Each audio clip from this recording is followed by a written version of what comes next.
students, and welcome to this week's video review of the upcoming topics that we'll be discussing in class.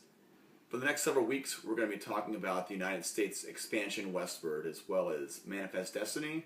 So we're going to start off with a brief overview of the concept of manifest destiny, and then we're going to get into more specifically the topics we'll be covering this week coming up in class. This is John Gass' painting, American Progress. It represents the modernization of the New West as Columbia, the personification of the United States, leads civilization westward with American settlers. It represents many of the ideals of manifest destiny, including the idea that Americans had special ideals and virtues and were destined to spread these ideals into new lands. The idea of manifest destiny and perhaps the entire U.S. expansion into the West would not have been possible without the Louisiana Purchase, one of the topics of this week's lesson.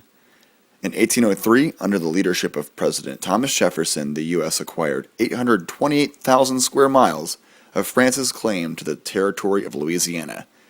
This event certainly opened up discussions in the U.S. to the idea of expansion. Later in the week, we will talk about the expeditions of Lewis and Clark.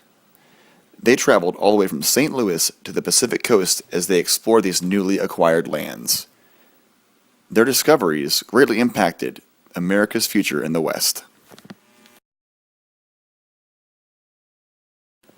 Here's a quick overview of some of the key terms and concepts you should become familiar with as we continue through the week.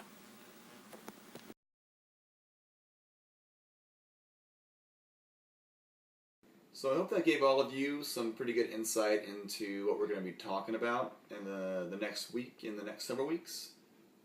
Coming up on Monday, we'll be going over sections 1 and 2 of chapter 10, so be prepared to discuss that, read over the weekend, and email me if you have any questions. And I'll see you all on Monday.